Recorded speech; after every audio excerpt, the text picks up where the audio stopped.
meditation calms our feelings to such an extent that that part of us which can connect with infinity can emerge and help us see God's presence. Good morning, everyone. Good morning to all of you watching online.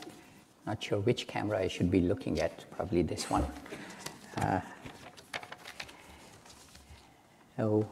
Just wanted to note that many people are out on vacation this week. So if you see a dearth of familiar faces, that's the reason. They'll start trickling back between the upcoming week and the next. So today's topic is this fundamental contradiction that all devotees, indeed all humankind faces.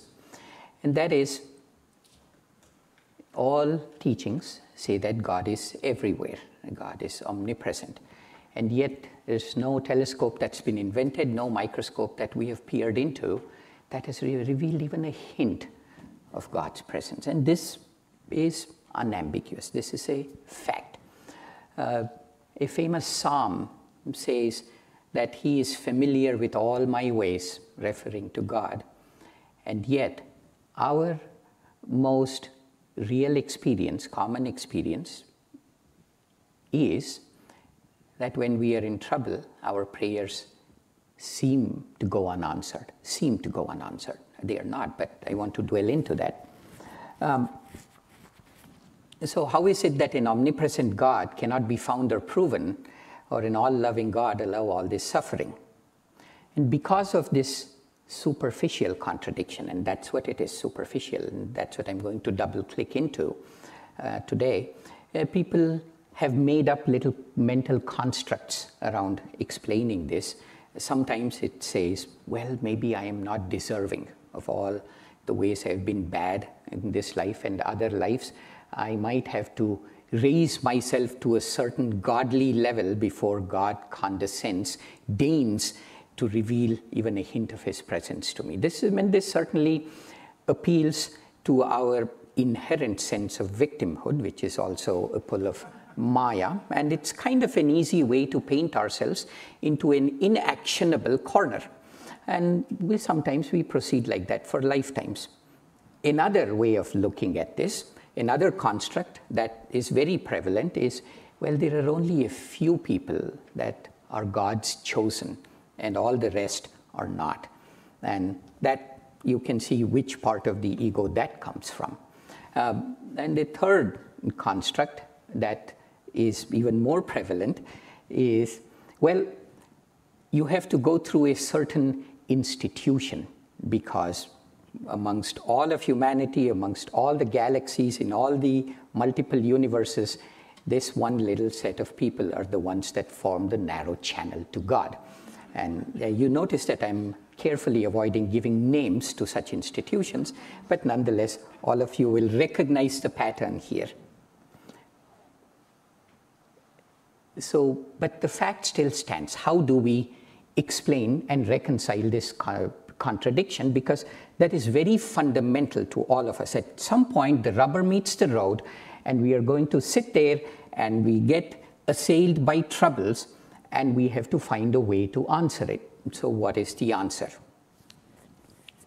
Let me see if I can come at it from a little bit of a metaphor. About almost five years ago now, I think, 4 years ago, Nayaswami Hriman, who along with Nayaswami Padma is the spiritual directors of our work here. Anyway, Hriman and I had gone on a pilgrimage.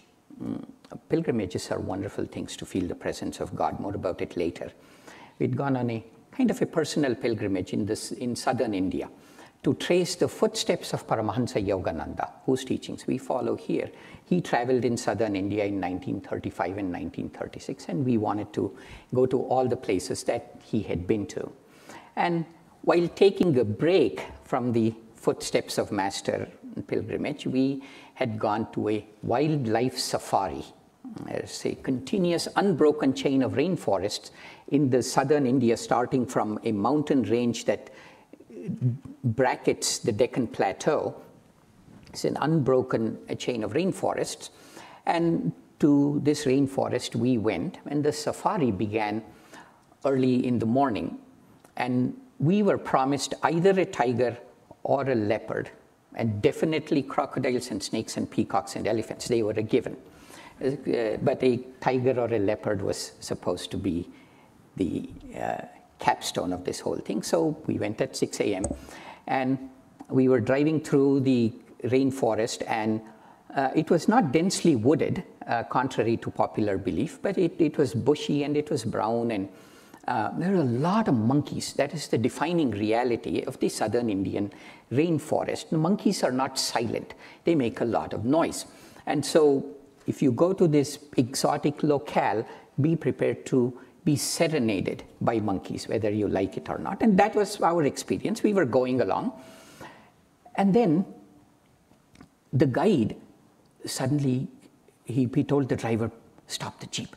Then the monkeys were particularly cacophonous at this point. They were really jumping up and down. And he stopped the jeep, and then he whispered to Ramananda, and he said, do you see there? There's the leopard. We didn't see anything. There's just, just leaves and brush and bushes and so on. And the forest became silent, because when a big cat comes, the birds, everybody, they know that they don't want to be the center of attention. A leopard can climb trees, remember? So the entire forest became silent. The monkeys had done their job. They had warned everybody else. That's the ecosystem in the forest. They had warned all the birds, and then so we knew that the leopard was there. The forest knew the leopard was there. The guide knew the leopard was there. And he was even showing it. I couldn't see it. Okay. And then he said, look, there. And the other jeep stopped. And then they were showing the same thing. It was obvious some people had already seen it. So I was missing out even more. I was really not happy about the whole thing. Big cat, the forest was silent. Big thing was happening. What if I miss it? And then the guy next to me, who had this long telephoto lens, it is really this thick and about yay long. Then he rapidly clicked a few pictures, and then he said, look. And then on the screen of his digital camera, he zoomed in, and he said, there, can you see it now? He was almost disdainful about my inability to see. And then I saw it. I saw it there. Then I looked, and it was right there. It was there all the time. Okay? The presence of God in our lives is something like this. Well, having brought you to the brink, I have to say it was a big leopard. And then it jumped up, ran across this little dirt road, ran off into the bushes, and then the jungle rebooted itself after the big cat was gone. But coming back, this is God's presence in our lives. Was the leopard hiding? I mean, it was stealthy, but it wasn't hiding in the sense of deliberately somehow putting some magic smoke around itself, because the forest knew, the monkeys knew, the birds knew, and the guide knew. What was happening was I, having only expected trees and bushes, I had nothing in my experience to anchor the presence of a leopard among the trees and bushes. It was beyond my mind because I hadn't seen anything like that before. That's really what was going on. And here was the thing, though. Once I saw it, I couldn't unsee it. It was right there. I dropped my eyes, looked around here, looked back, right there was the leopard. You just cannot unsee it. And God's presence in our lives works more or less in exactly the same way that Yogananda said that the mind is incapable of comprehending God because he created the mind. And Yogananda said that we live in the circle of our mind. You see, that was the thing. I was living in the circle of my mind saying, I see the tree, I see the bushes, I see the monkeys, I see the birds, but not the leopard. That was the circle. And God, Yogananda said, is beyond this circle. They tried in, I think it was Oxford University, I don't know when it was, probably 15, 20 years ago. They tried to measure the soul. And it's a very ingenious experiment. You know, much of science the ingenuity of science does not lie in the theories and the formulas, but the real ingenuity lies in designing the experiment that extracts a very nuanced piece of reality from where it's hiding. That's what much of science is. So I love to look at how they design the experiments. And here's what they did. They tried to measure the soul. They took somebody who was very near to death. And then they put that person on a weighing scale. And it was the destiny of this particular person, poor sod, whomever it was to take his final breath on a weighing scale in a lab in Oxford University. And this person, he or she, I don't know, I'll just say he was lying down on this weighing scale, extremely precise weighing scale. Okay, it's like kitchen scale meets bathroom scale meets some big sophisticated machine, that kind of weighing scale. And then he took his last breath, which is always an exhalation and a failed inhalation. That's how the energy enters into the sushumna. And then they tried to see if there was any loss of weight in the moment of death. Okay, nothing conclusive.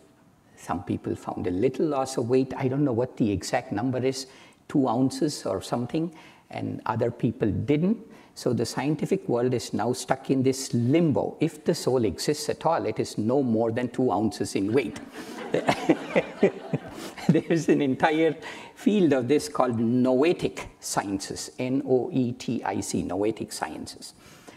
But nonetheless, God is immeasurable because he lies outside the circle of measurement.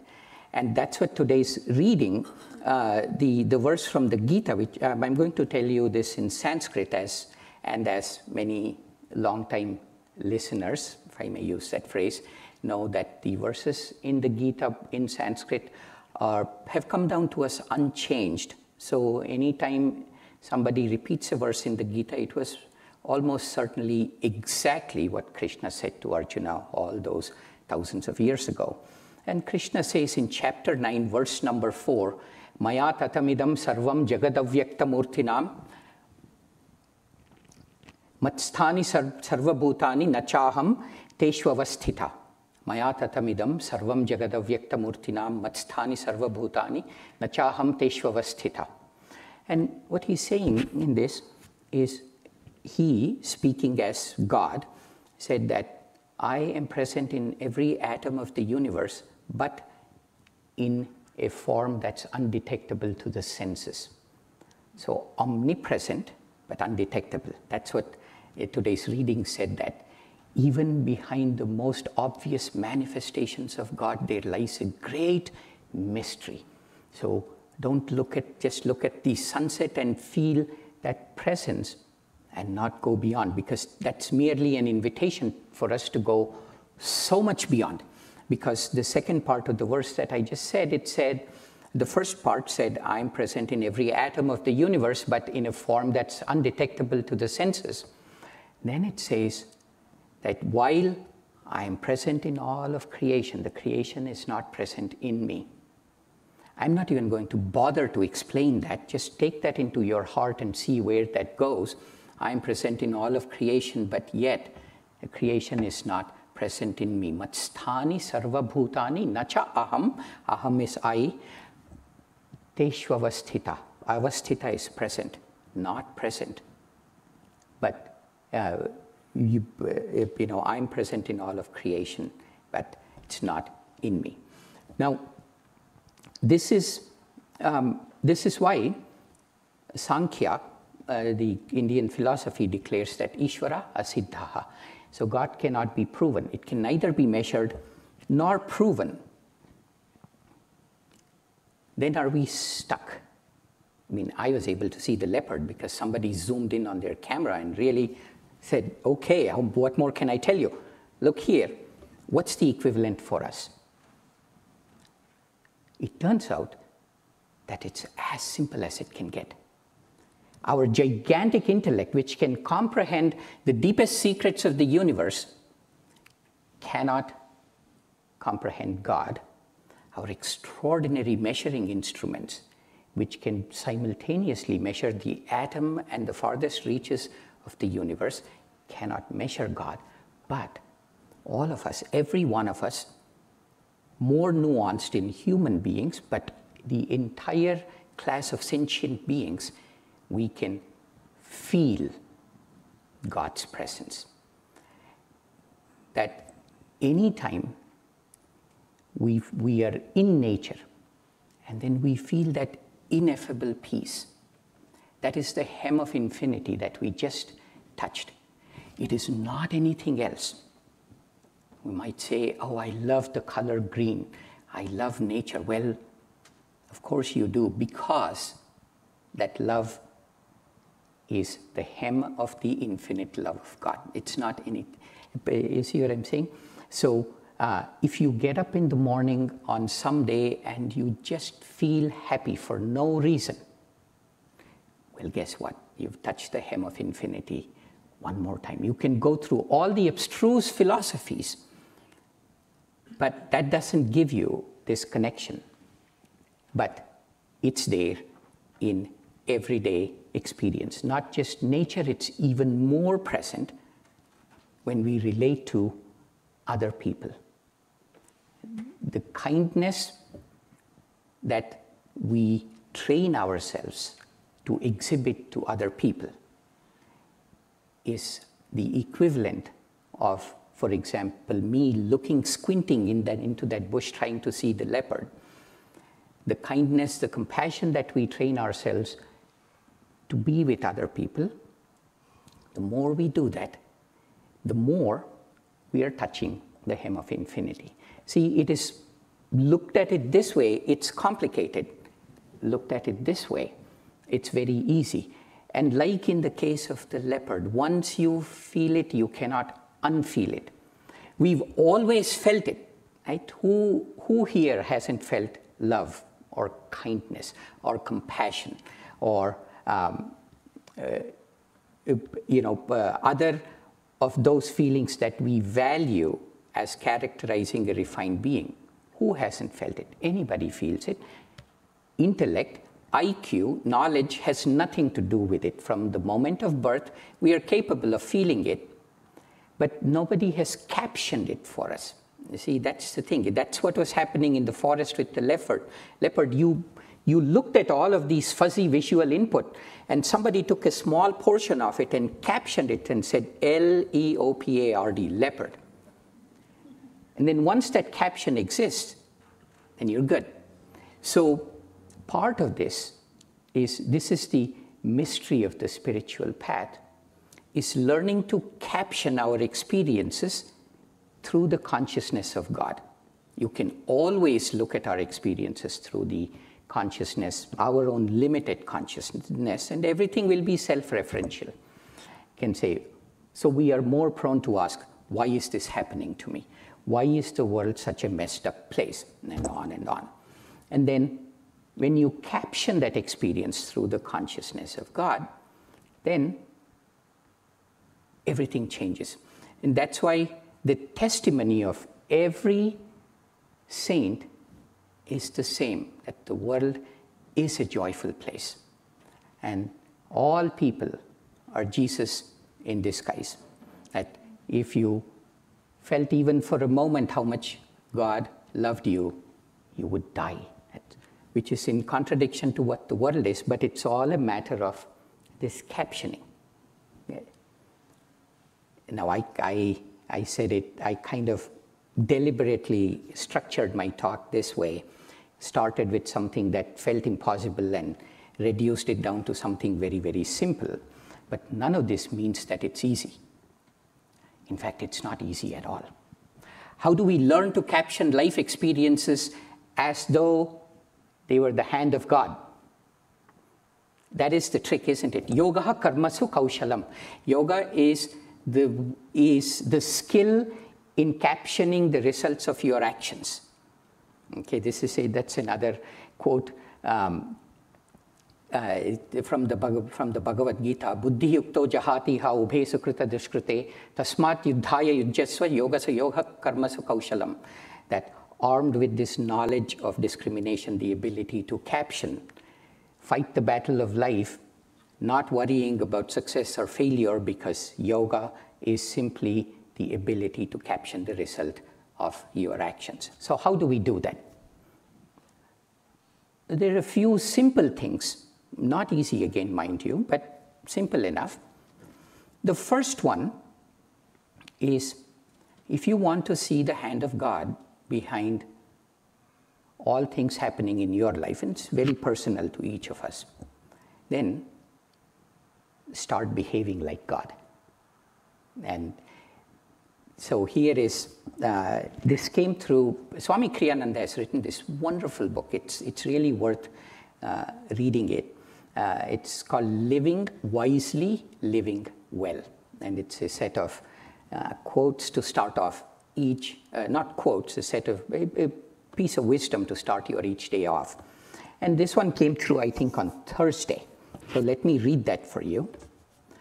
God's consciousness is center everywhere, circumference nowhere. In that fact lies the secret of divine simplicity.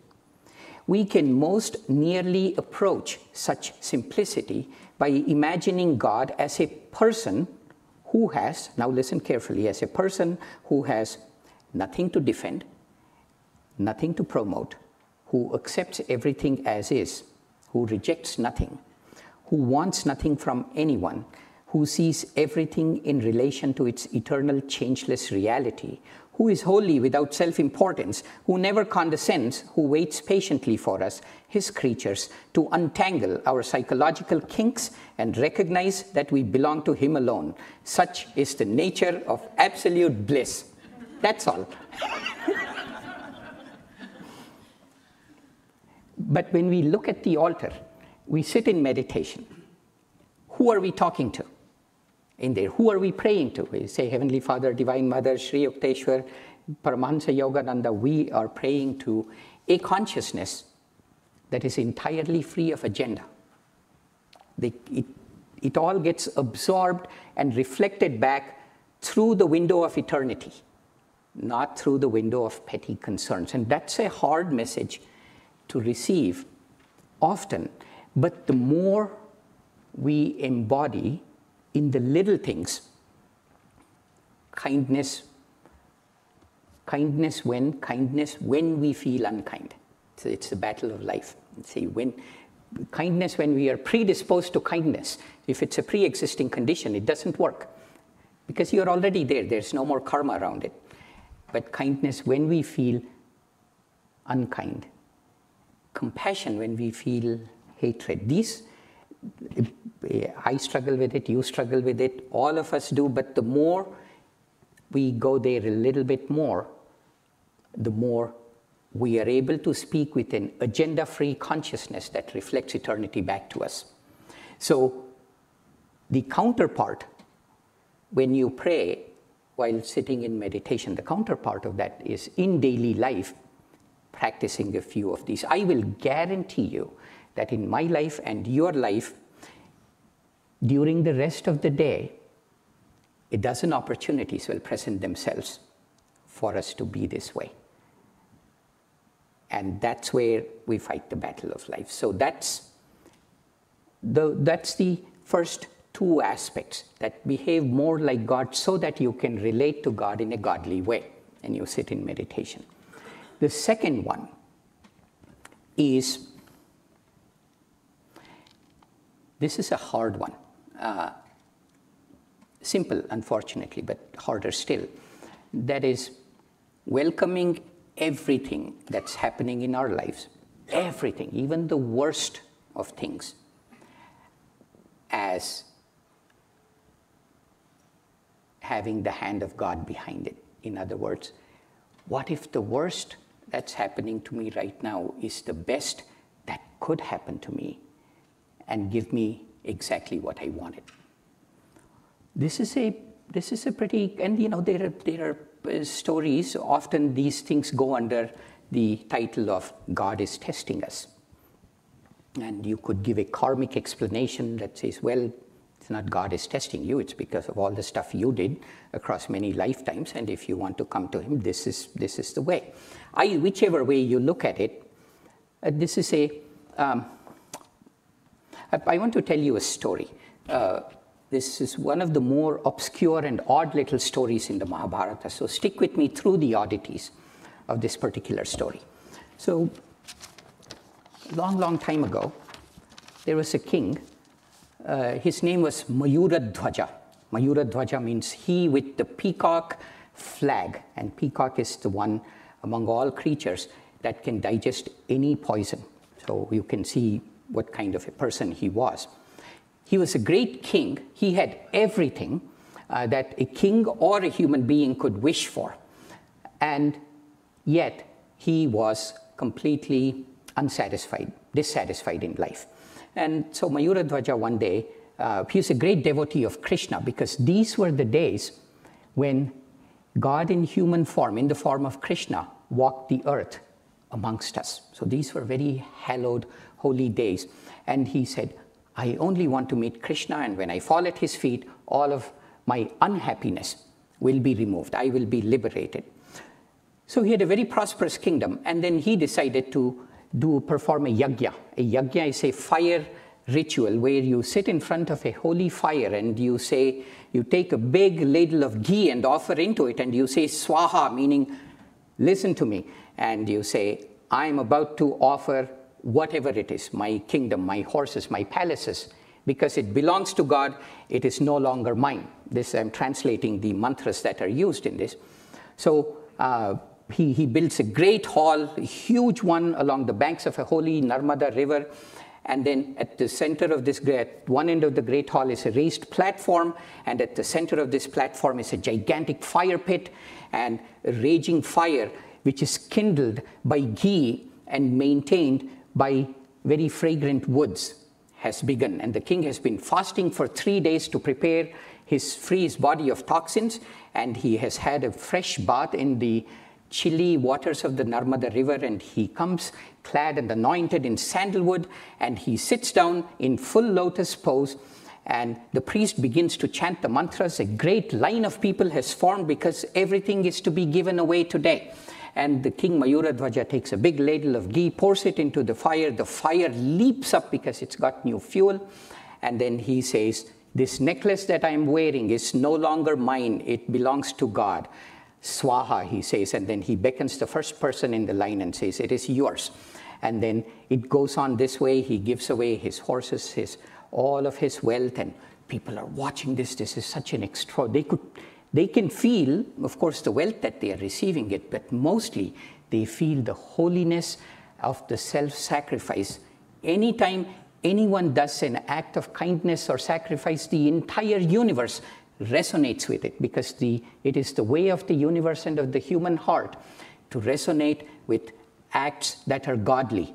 In Mayuradwaja, there are tears falling down his face. People think it's because of the smoke, but it is because his beloved Krishna hasn't shown up yet. He keeps chanting, Krishna, where are you?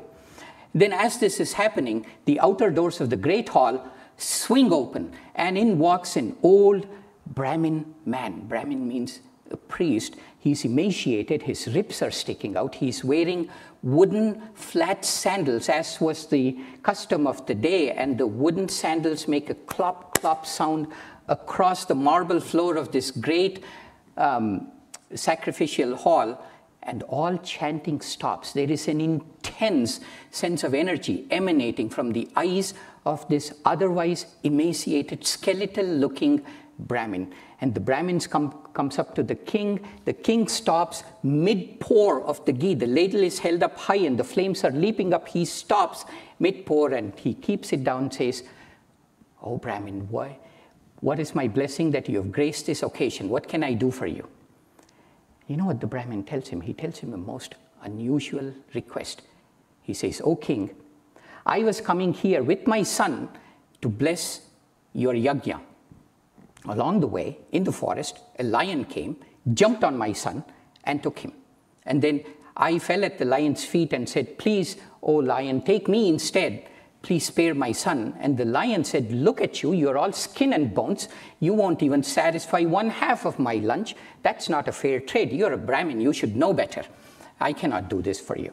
But the lion, which was a virtuous lion, the lion said, well, Go to King Mayuradwaja, because I have seen with my own eyes, when I was stalking him one night, that he is a very well-built man. If you go there and give me the right half of his body, you ask him, he'll give it to you. I know, he's a nice guy. Give me the right half of his body, that will be enough to satisfy my hunger for today, then I'll give you back your son.